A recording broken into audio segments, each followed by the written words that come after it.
And a good evening to everybody. It's John O'Loughlin. Welcome to McDuff Lives. And wow, we've got four people on the show tonight. It's a very rare occasion. I'm glad to have each and every one of you with us, as well as you are here to listen or maybe participate in the chat, which you're welcome to. And thanks for joining me. And here are our guests tonight.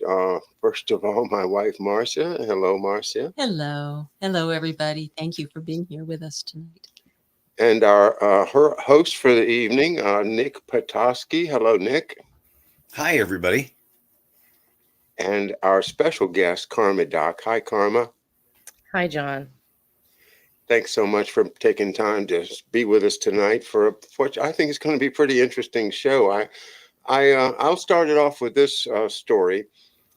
As you know, I've had cancer. I had prostate cancer diagnosed in 2016.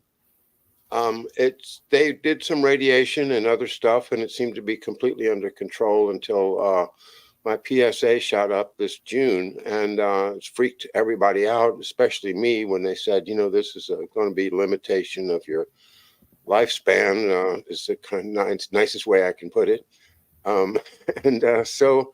But that started on this journey that has now led me through all kinds of, what you might call alternative. I know Nick calls it integrative medicine, and I really like that.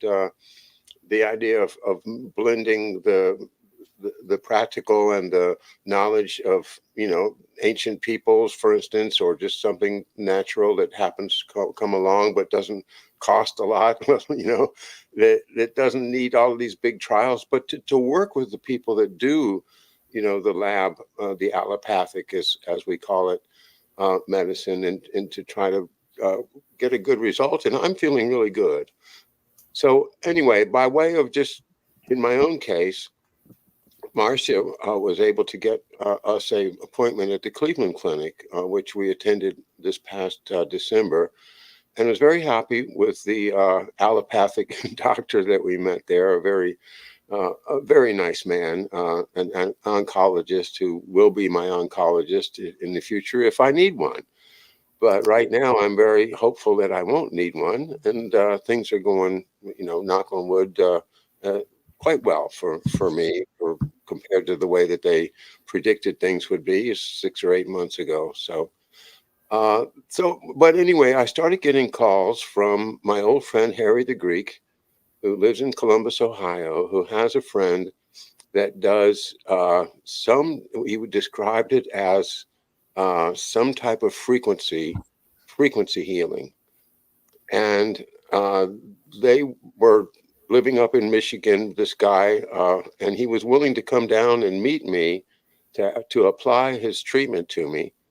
But I really didn't have enough information to think, is it really worth it to do this? I'm not against it. I say, well, yeah, if you want to put something on me that vibrates and maybe it'll, kill my cancer, I mean, why not? But it sounds kind of far-fetched as well. And so I come into this with a kind of a I hope it works, but I can't follow the science myself. And I think the idea of just sending a sound wave or some microwave or something at the cell and causing it to disrupt the cancer's growth and cause it to go away. It's a beautiful, beautiful idea. So how are we getting there? Is that something that we can say is a practical thing? And I toss it open to guess Nick can lead the discussion as he usually does on our exploring wellness journeys. So Nick, maybe if you could start there and see where it goes. Absolutely. Well, thank you for coming back and for asking both of us to join you, because we're very passionate about this area of therapeutics and research and science. It intersects many different areas, like your musical world. And just yesterday, Karma had shared a video from about 10 years ago. And it was a professor who had been welcomed into a cancer institute, into a hard clinical lab group where they did nothing but look through microscopes all day. And he set up a resonant emitter. He did a very nice demonstration. I don't want to talk through all the video. I'll share it with both of you. And I'm going to be sending probably a little string of tweets out after the show that to follow up on some of the things we touch on. So don't worry about taking notes or capturing it. Just look at the timeline. I'll respond back to the show tweet. But the hard evidence that you just described of this is a beautiful concept, but it just escapes me. Is there any substance to it? I'm not going to say any more about it, but you can see for yourself what his work demonstrated. And this is work within the last, within the century, and certainly work that's been repeated and repeated and repeated and refined ever since, the times of Royal Rife and Hulda Clark back at the beginning of the 20th century. So that's what I'd like to share, just as a quick response about, is that feasible? Are we headed there? Yes, we are. We're there. There's multiple modalities. And let me throw the talking stick to Karma. It's not in the realm of woo, John. It's hard science, and it's stuff that we've been led away from purposefully for a very long time. But you can see evidence of this in traditional treatments that are used today. I'm sure you've heard of radio frequency ablation. That's selectively destroying tumor tissue when you use frequencies to induce necrosis through heat. So that's used routinely in colorectal cancer and hepatocellular cancer. It's all in how they phrase it, and they want, of course they want to make their money on their treatments that are toxic, but this has been around a really long time, and it's not so far off in woo. Well, John, Marcia, we've got. Do you have any questions about this? Please. No, that's all right. Go ahead, Nick. No, because I don't have any questions at this point. I don't know enough to be able to ask an intelligent question. So I'm just going to sit and listen for now. No, we talked about it a little bit after lunch today, and you did ask a very good question, and that is, how can they determine the frequency of a bacterium or a cell or a virus or whatever it is causing the disease, and how can they know that if I broadcast at this particular frequency that it's going to hit that cell? It sounds kind of hard to, how could, okay, that's the question. Well, see, yeah, the question will be answered when you see this follow-up TED Talk, because the professor shares microscopy real time. I don't mean like still pictures. He shows real-time images of the effects of the work on real cancer cells. So don't let us say anything more about it. Okay. He'll show you the variety of cancers that he examined. He's very, I think, fair and balanced in the presentation of his data, in that it wasn't the miracle to everything. It didn't do your taxes for you, but it did resolve and have a quite direct and visible necrotic effect on a number of types of cancer cells. This is with zero chemistry, zero radiation. Really, if we're talking about ionizing radiation or an isotope or a milkshake you have to take for all of the imaging things you go through, there's a lot of toxicity that can occur in some of the allopathic oncogenic work. And this is without any of that. And there are choices of different therapies that employ this type of technology available right now. We looked at papers during our first electromagnetic show, and they had an acronym of PEMF, pulsed electromagnetic frequencies. And that's the contemporary clinical term for Rife technology. But there's a whole slew of different choices. So, and tonight isn't a show about, doing a dog and pony of all of those technologies. We shared a lot of that with you, and we'll follow up with some suggestions as well. But if you want to share out the deck, the one that I'm sharing here, let's go ahead and put that up.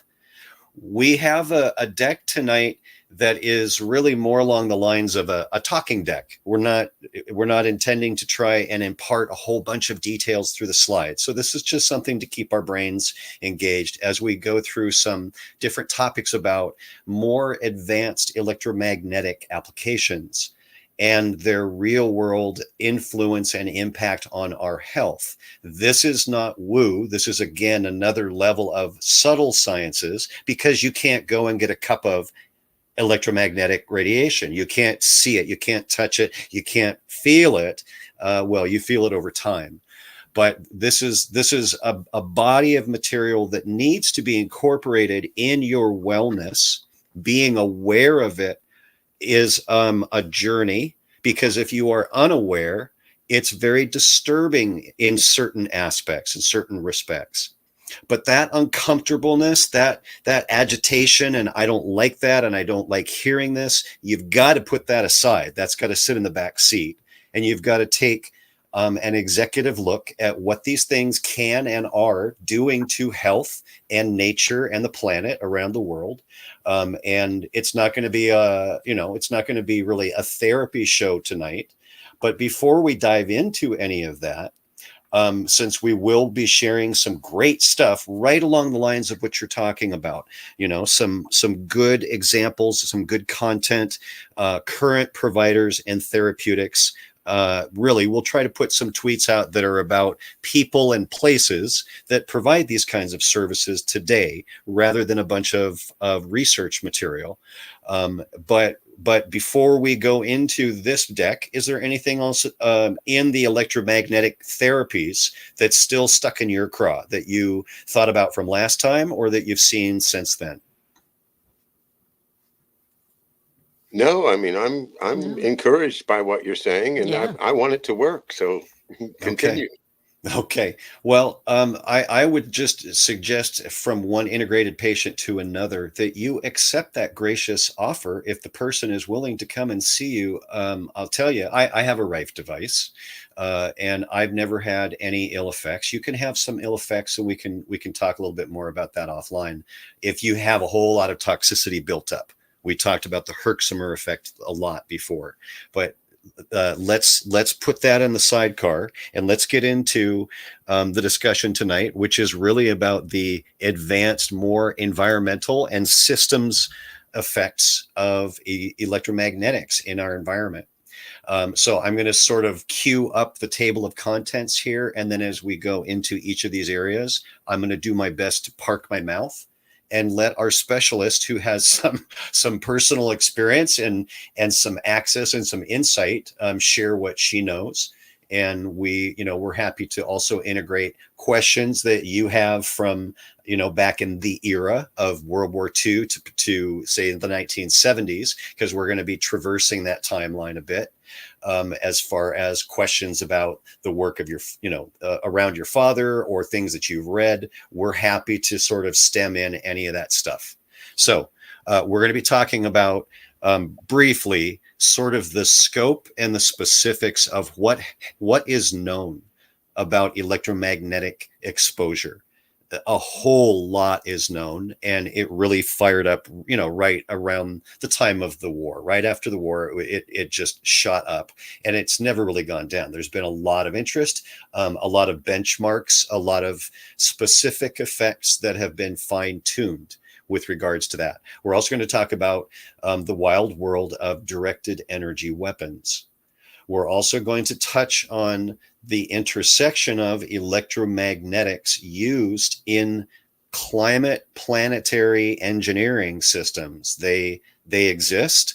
There's fantastic hard evidence, real-time data of the scientific ilk that you can have yourself. And there are certainly centers of excellence around people who have dug up all of the regulatory, the science, and the application of climate engineering. And the reason that it's mixed in tonight is because the systems that interact with the chemistry that gets set out in the propellant, in the suspensions, is triggered and manipulated by ongoing influence from electromagnetic systems on the ground. So that's the last big sort of black pill. And then we'll really finish up maybe with the cherry on the sundae of some ideas and practical tools and approaches to help mitigate this stuff, because that seems like a whole lot of bad news. But again, we're being grown-ups about this. We're going to a deep reservoir of published scientific journals. We're not doing a disclaimer about treatments and therapies tonight, because we're really having a student researcher sort of study group tonight, and we're not really going into the therapeutic angles of electromagnetics. This is really more going to be about awareness and mitigation. So let's jump in. This is the general spread of executive accountability for science in that branch of our government. And as you can see, if you look at some of these groups, you've got your DOD, you've got the Energy Department, Interior, Labor. There can be parallel scientific pods inside of each of these compartments doing similar or exactly the same kinds of research in parallel. So a whole lot of waste, a whole lot of duplicity. And unfortunately, I think the dish ran away with the spoon some time ago. We see that in a lot of the evidence from right after the war, when it was clear we had paper clips mixed in. I know that you're an expert in that space, and that we were really going to go whole hog into the outer limits of their science and mix it up with the things that we got from the Tesla intellectual property. Karma, anything that comes to mind about this sort of level of the discussion? I tend to bring this up with patients at every chance I can, John. I tell them that they're trying to kill us. Don't let them win. Be aware of all of these things. They're not, made up conspiracies. There's ample data. So, make sure that you're an educated patient and don't let them win. Karma and I, of course, have way too many papers on stuff like this, and we shared a lot of them. And this was one in particular from, I believe, the late 60s that was really important because it had an entire index of scientific studies that had been published out in the journals. And it went into a great deal of specific effects that from the we say microwave and radio frequency, those are just two different points on the wavelength spectrum, right? Electromagnetics, it's the same thing. But they studied in great detail the specific effects on all sorts of aspects of human behavior and anatomy, physiology. We'll see in a moment. We'll see some of those details.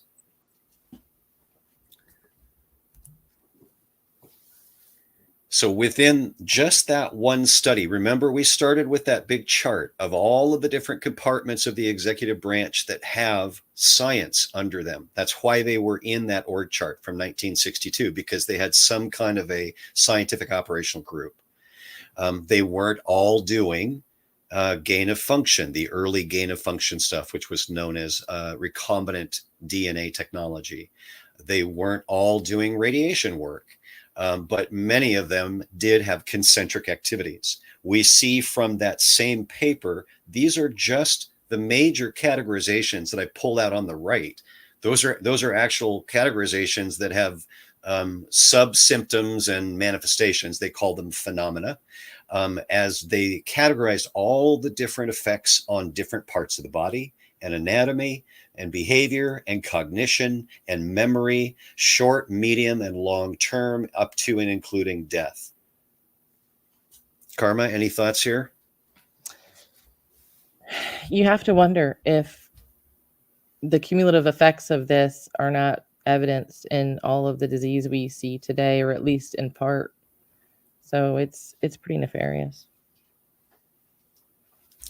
It is. And the important part that I note as I compare this, where there's kind of two intersections here. One was it went very much, John, into what you shared with me, the let it happen on purpose, make it happen on purpose domain of Some of the experiments, what I mean by that is some of the experiments where they would irradiate someone or a building or a part of a building that had been targeted for observation in a test, was done surreptitiously. And we know that if behavior like that is being published in a scientific journal, that's out in the sunlight. There, there's got to be a balance of that kind of conduct occurring surreptitiously, without anyone knowing when and where. I don't think that meant that there were these devices and capabilities deployed all over the place on all kinds of people. But I'm saying this seems to be very much along the lines of how the biological materials got out of control. Just all of the crossing of the cancer genome and all of the zoonotic pathogens from different animals. I just heard, a little bit from George Webb about that science. So it kind of intersects in that same way along the same timeline, twisting around a pivot point of around 1968, 1969. And then also it also marks a change between animal studies to human studies. They're encouraging every one of the contractors, as we'll see in a second here. We'll take a look at one of the contractors, Rand. Is that the next up? Yeah, here we go. We see that they're very much interested in, and they'd already been doing it, continuing studies on primates. And then this pushes right over into college studies, prisoner studies, surreptitious studies on, to unknown populations. Nothing that I saw in the work was mass exposures, but it really comes back, if I'm trying to ring a bell with you, it's about the legal precedent of the long-term subversion, just how they're off the reservation. They're just like, well, we stopped paying attention to the law during the war. Why would we start doing it again now? It seems like they just never came back when the recess bell rang. Karma, anything about Rand we want to factor in here? Oh, I think John could probably school us on Rand, no doubt. But I think some of the uglier things we saw listed were the actual Navy. Well, I hate to say experimenting, but they had a captive audience of seamen on a ship, right? And they could see effects of what happened to them, and it's not like they mitigated it or stopped it. They amplified it just to see what would happen. It's terrible. Yeah, and it wasn't these didn't end with an ellipsis or a question mark. There were quite specific and quantitative measurements that they got out of both how they applied the electromagnetic weaponry and what specific effects based over time, different variables, environment, whatnot, that would affect the outcomes in the target patient. So let's talk about directed energy weapons. No, I'm just kidding. Let's talk about directed energy weapons. No, isn't that interesting? How much columnated energy weapons are sewn into our public thought and Hollywood, science fiction. I don't want to say all science fiction is influenced by intelligence and defense, but there have certainly been some themes over the years. Let's deal with real directed energy weapons and what we can and can't know. This is a FOIA reject letter from the early teens on a documentary, Overt to Covert, that was trying to do a deep dive on the National Reconnaissance Office. Now, many people don't know what that means. Some have a very basic understanding and they say, oh, that's satellites. They're in charge of satellites, so it's all hush hush. And some know very well that there's a lot of difficulty getting information out of this agency. There are allusions that it has a much broader scope, and I would say I'm prompted because of their secrecy and because of how opaque they are to fall into that seems to make sense to me, that there's probably capabilities that they're responsible for that go well beyond photography. John, Karma, what do you guys know about the NRO that you can say on a stream? You know what? I'm going to chime in here because it's so funny, because John and I were talking about this just today.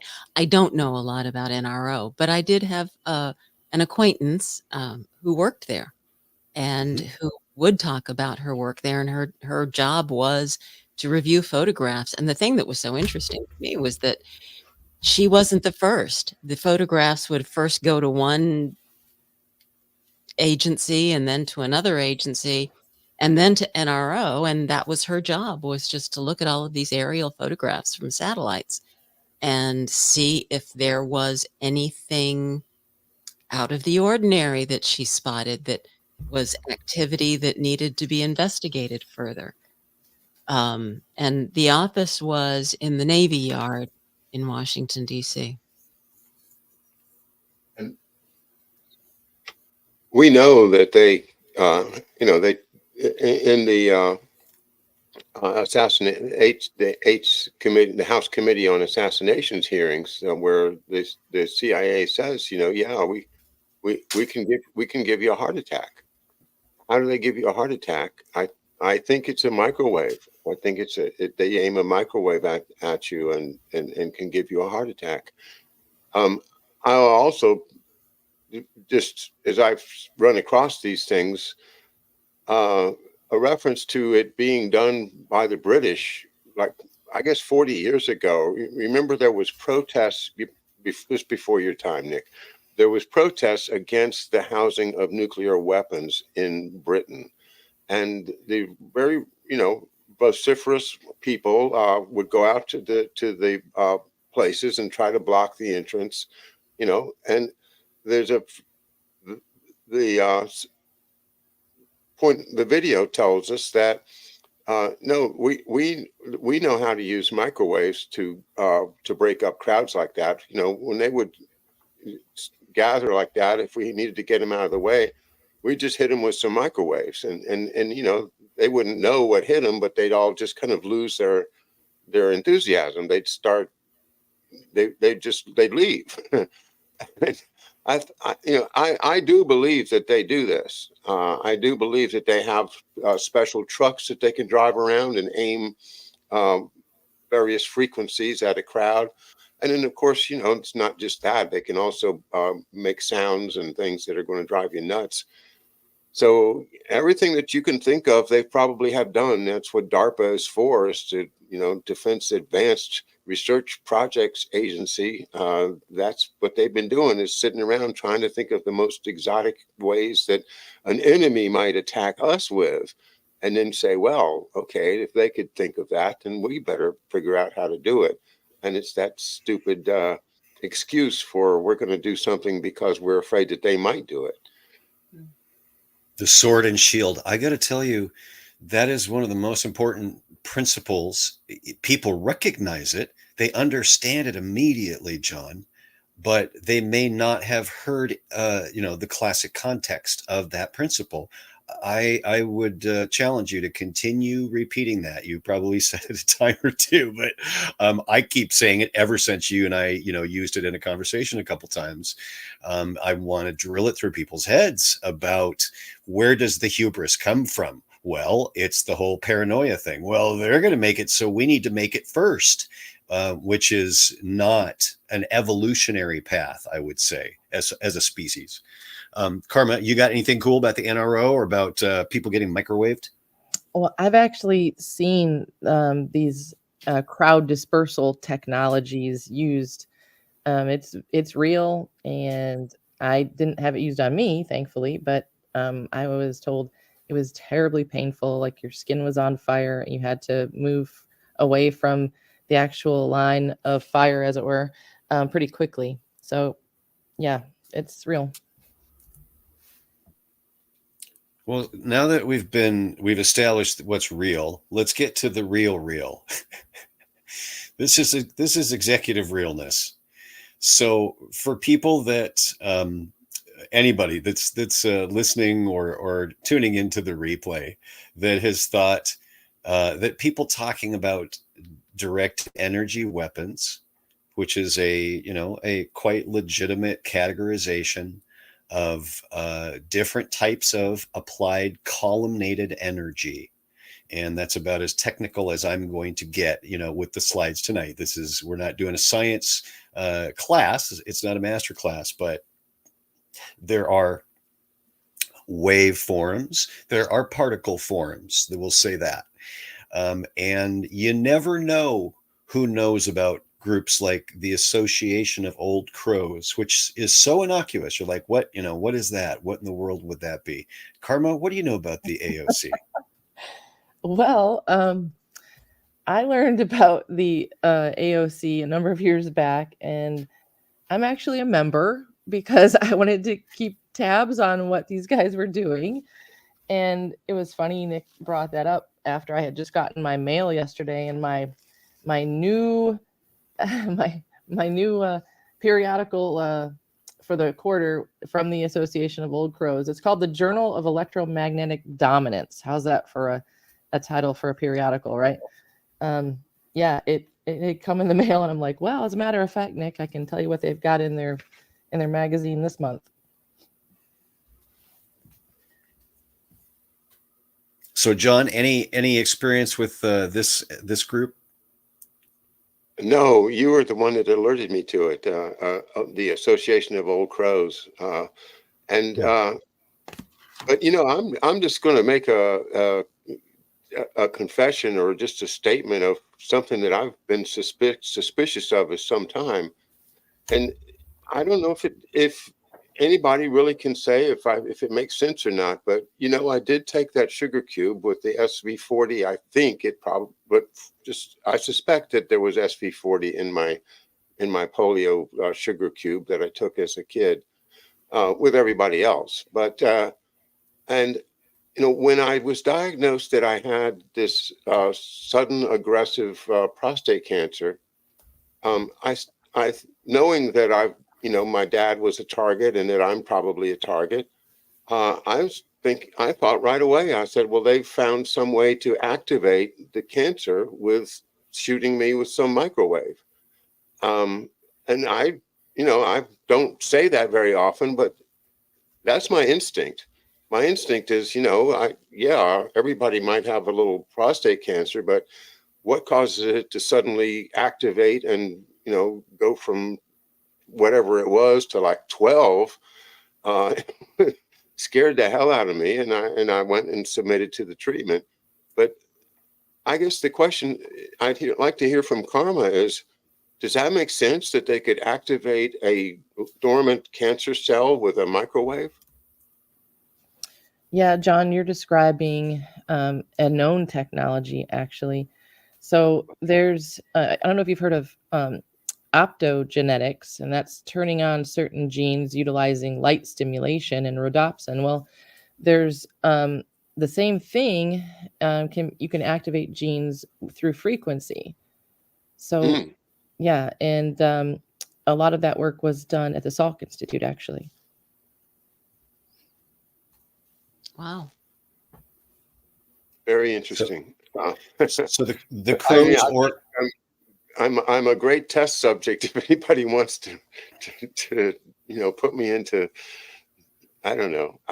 I'd like to know the answers, but at the same time, as long as I'm feeling good, I feel very healthy right now. I'm actually thrilled to be feeling as good as I am, and very much optimistic about the cancer. Between the various integrative therapies that we've chosen, and not the least of which is the nutrition that Marcia's been concentrating on. I think we're doing darn well. So it's interesting to think about those weaponized capabilities. But as far as in my own case, it's probably always going to be speculation.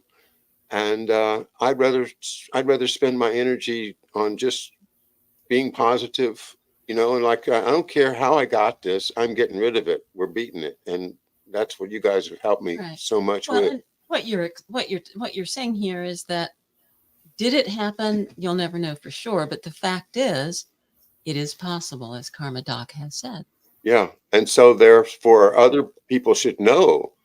Exactly. Like environmental risks and specific risks, to people that they, what do they call them? The deplorables. Oh, Yeah, I'm obviously a deplorable. No. You misread that. You're one of the adorables. Oh, So yeah, well, I had to, oh, along adorable. with that Captain Kirk slide, I had to pop the bubble here because this is some pretty heavy stuff that we brought tonight.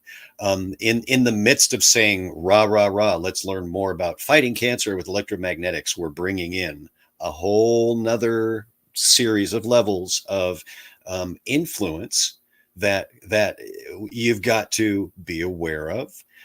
There are some people who know all about this and are responding or tweeting back at some point and telling us great stuff and sharing excellent insights, maybe somebody from inside these industries. What we're looking at here, Marcia, in the lower left corner of this map is all of the chapters of Association of Old Crow groups around the world. And what this represents are employees who spend pretty much a pretty airtight career inside a specialized defense technology career. And they work on the development and improvement of these capabilities, the deployment and operation of them at an operational level, at a tactical level. And they maintain their industry, and this is their journal. That's what this is all about. So for those of you that don't know, we're talking about crows here. We're talking about employees in the directed energy weapon industry. There's so many. They've got a very quiet, low-key society that has been in operation since I think the 50s, as described here. This was one of the things in Karma's latest episode. Sick 'em, Toto. Sick 'em. It talked about the beginning. When did this start? I believe they kind of spun it up around 1953. What didn't start in 1953? But this is an excellent area. If you guys want to learn a little bit more, anybody out there is like, what are they talking about here? We also shared some video of directed energy weapons likely being caught by civilian or academic satellite systems. And it appeared that they might be involved in lighting fires. That's a systemic or an atmospheric application that really, just stirs me up, because it's such a betrayal of the use of taxpayer funds to destroy the nation, to damage the country. And if it's being employed, as it might be, in a big global melodrama of hurting people around and moving populations, as was described back in the day by the globalists in the 70s, then unfortunately it slots right in. And this is a group that is then being operationalized and utilized, even though they're represented by people employed by their countries. They're not all of the same nationality. They're all over the world, but they can be switched on in certain ways, certain capabilities, as you will discover if you look at their materials, things that will kind of blow your mind and again raise the bar of what you thought was possible or what might be going on. Now, this is old news. I mean, I can almost remember Leonard Nimoy doing In Search Of about HARP, but I don't think it was assembled that far back. But this, Karma, tell us what your favorite thing about HARP, anything about it over the years. Over the years. Have you ever made popcorn over it? Or have you cooked a corn dog? No. What does it do, and what do people need to know about it? So what it does is it's an exciter of part of the atmosphere, the ionosphere. It will excite that area of the atmosphere and create plasma, so that fourth state of matter. And what you can use plasma for is like a huge mirror.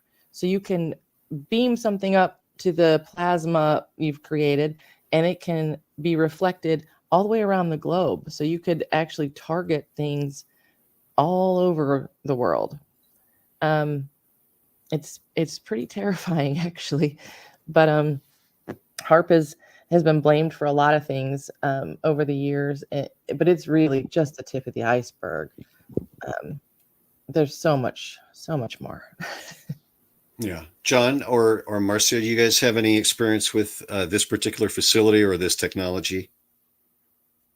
Well, I've been over many years kind of into weather modification studies, and then I'll leave it alone for a while and come back. But yeah, remember the Paradise Fire in California, and all of the fires that happen where there's just this incredible amount of metal that's just melted, but then there's trees that are left standing, and all kinds of anomalies that you'll see if you look at it with a critical eye towards those fires. And then I think about the fires in Canada this past summer, and wonder, if those weren't generated. But I have no doubt that they can do it.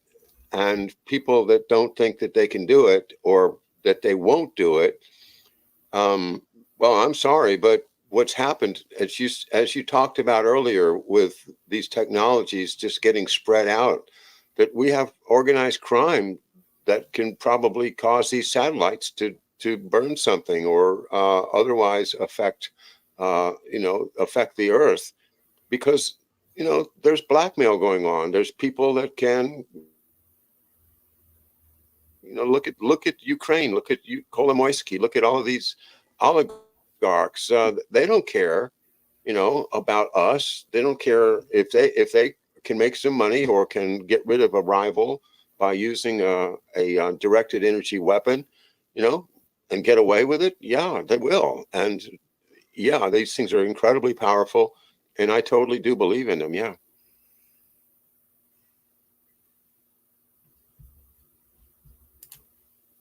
So now, it's like Pandora's box, right? You didn't want to open Pandora's box because it had things in it that once they come out, you can't ever put them back in, and they're going to be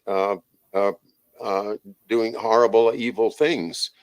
And right at World War II, during the war, after the war, they're just, science decided, well, we're opening the box. We're just plain opening the box, and now it's open, and yeah, there's access to these directed energy weapons, and they're not not restricted to the good guys.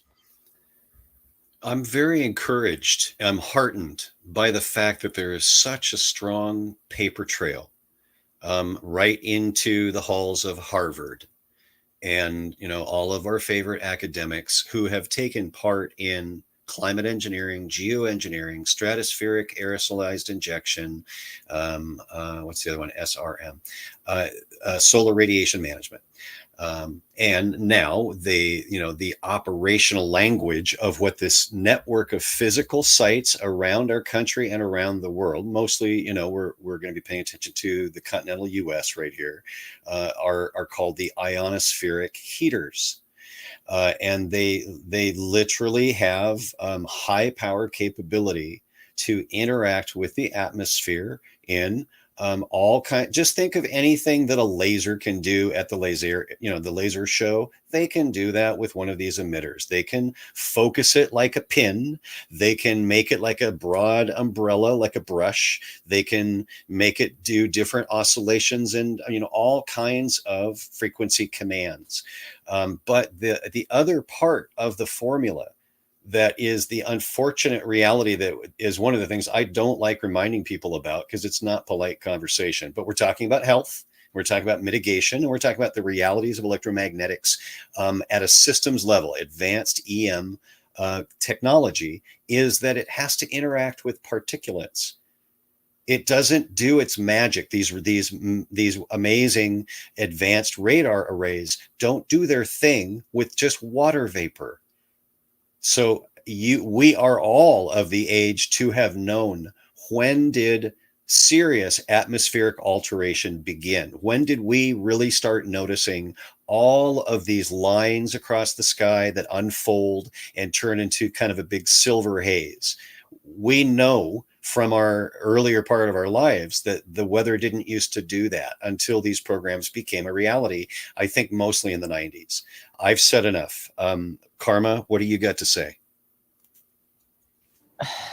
I absolutely go nuts about this. I hate looking up in the sky and seeing this crisscross pattern of chemtrail, contrails, whatever you want to call it. It's, I have another word for it, but I won't say it here. And in those trails across the sky, there can be so many terrible things, from metals to biologicals, different chemicals, and it's all affecting all of us and the environment. It boggles the mind that our military is doing this. I mean, that's who's doing it. All of these planes have been retrofitted. They've caught them on camera. This movie, The Dimming, is amazing. They actually get real-time sampling behind one of these sprayers and can show what's in the spray and what the air was like beforehand. It'll blow your mind. Yeah, and as I said at the beginning, we have made some pretty outrageous, we've gone well beyond clinical, cancer care and alternative cancer therapies tonight into, this advanced science. But we will share some very, very important, as they say, seeing is believing, manageable material on this. There are some short clips, like starting with that one, the resonant effect on the cancer cells. That's the most important one I want you guys to watch tonight. But we will put out some material, and there's a lot behind this, and there are ways to mitigate both the chemical effects of this, even though it's not right that we have to.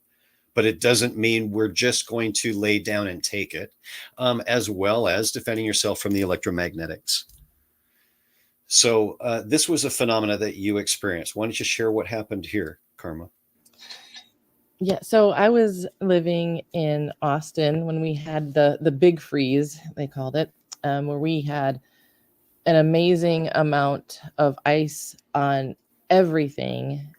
We had snow and slush. It's the first time it's ever happened, as far as I'm aware, in Texas. Everything was shut down. We lost power. People died. It was horrendous.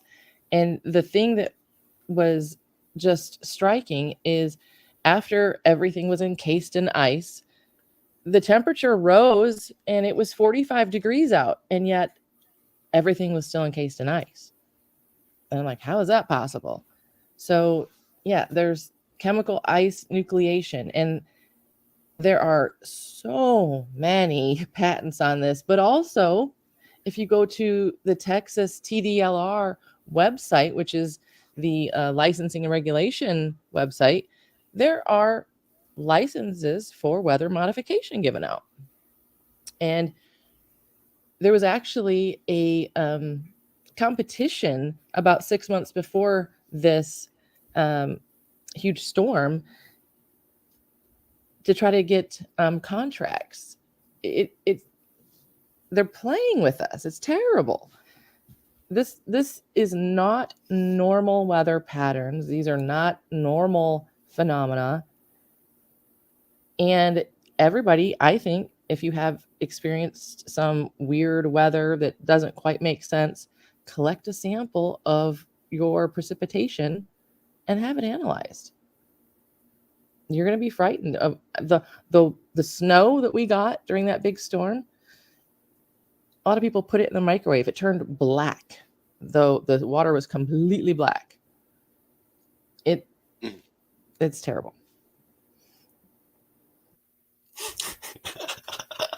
I'm a ray of sunshine, aren't I? Yeah. I know. I love this. I'm like, as we approach the airport, please move your chairs back to the upright position and return your tray tables to the locked position. We have covered some heavy stuff here on the electromagnetics. Let's go forward into, did I misspell defenses? Oh no. Into mitigation and defenses. So there are personal activities that choices you can make about your exposures. There are more broad activities that you could engage in about learning about your neighborhood and where risks might be, places you might avoid, areas where there might be one of these facilities, and you just will shop on the other end of town. Thank you very much. And stay away from that sort of bullseye circle of highest amount of exposure possible from whatever the heck they're doing there. There's people that are going to get involved truly at the top level, at the legal and policy level. And, my thought is, let's put the AI to work digging up all the places where the defense and intelligence and executive branch have told themselves that they can hide illegal activities and why they give themselves those justifications. And then we'll start by just bulldozing all of those laws. That's what I want to start with. Karma, when it comes to personal defenses, think about things that somebody might put on or wear, or really think about the body itself. What comes to mind as good common sense defenses against general electromagnetic? We can bring it back from space and from the HARP lasers coming down on you, back to general EM exposures inside of shopping malls where there's tons of Wi-Fi networks and you're just sort of saturated environments like that. How do you mitigate that on your person? Well, if you can't avoid going to those places, you can certainly investigate there's some clothing companies that make clothes that are specific to make EMF not penetrate into your body, so it'll block it or it will reflect it. There are, I hate to sound woo, but there are certain minerals that will do the same thing. And I can get you a list of that. There's also a lot of phytochemicals that are known to help protect you from EMF. Just because there's going to be a certain unescapable amount of it. You're going to get exposed to it as you drive around, go about your day. But you can help just inside the cells. Really, that's what you care about the most, is the body. You can fortify. Okay. Yeah, don't put your phone in your pocket. Yeah. Pay attention to these newer vehicles with their constant Wi-Fi and how much you're being exposed to just in your vehicle. Okay. So you're talking about hotspots, mobile hotspots. Exactly. Okay. Well, let's talk about what we touched on when we were doing our prep the other night about the thing that makes us both upset about where kids hold their phones. You tell us about what that's doing and what that behavior is. What we touched on. So I don't know if you guys have experienced this, but when I hold my smartphone, my fingers actually hurt. I can't hold it for long. And so there have been numerous studies showing just how much EMF and radio frequency is being emitted by cell phones. So for kids, it even says in the manufacturer's recommendations, don't ever talk on your cell phone, have it on speaker, don't have it next to your head. And kids are putting these in their pockets, and our pockets are near our gonads, and we know what that does. And then Nick was saying that they're putting Wi-Fi on school buses now. Just can't get enough in the classroom. We've got to just bombard you in a tin can that's reflecting it even more so. So I mean, Nick that's a micro. Yeah, but you have a friend and you have some organizations that are really stepping up. And I think that's what we all need to do. Just like I said, they're trying to kill us. Don't let them win. Yeah. So the summary effect is be aware of wireless exposure, be aware of Wi-Fi's and hotspots around you, turn them off in your home. Don't carry your phone on your person if you can possibly help it, which is absurd because we all do it. But try to carry it in a bag or put it in a shielded case that reflects the radiation away from your body. So there's basically a coaster, a reflective layer between you and the device, things like that. I mean, you'd think, wow, this is really getting too fussy. I've never had any strange reactions with my cell phones, but I'll tell you, I've been around cellular technology since it emerged, very closely. And there are things that occur now with this smartphone, the new 5G phones. I notice physiologic effects myself that never happened before with the older generation. And, so we're hitting a lot on wireless devices, but that's probably the most practical control that people have, is how much they're spending on the tablet, the laptop. Do you put it right on your lap? Or do you put it up on the table or on one of those little cooling trays? There's all sorts of good ways to mitigate the radiation that's coming out of all the devices that we get stuck to. The best way to mitigate it is use a cable. Just use a cabled device. Get your internet in through a wire and have the transmitter over on the other side of the room or something if you've got to have wireless. But those are our little pedantic reminders about health and safety. So we talked about some really intense stuff tonight, Karma. Let's talk about more advanced shielding and say dampening sorts of techniques that you have seen or researched, and what you think about that. Well, like I had mentioned, the clothing line, the one that I have several items from is called Lambs, just like, sheep, lamb. And there are some devices that create a sort of interference pattern. Actually, the Russian spies used to carry something called a Mekos device, and that was to create a destructive interference to prevent them from being subject to the electromagnetic warfare they thought they were being subject to from us.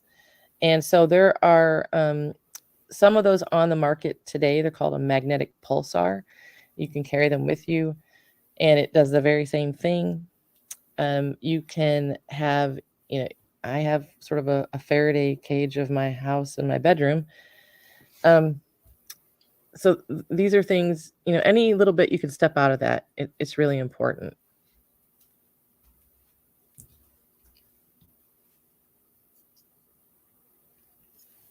I like the idea of a Faraday cage. That was one of the things that I first ran across, but I never got one. I thought maybe you'd get one to keep your phone in it, like a little wallet for your phone that would be a Faraday cage so that it couldn't get at your gonads.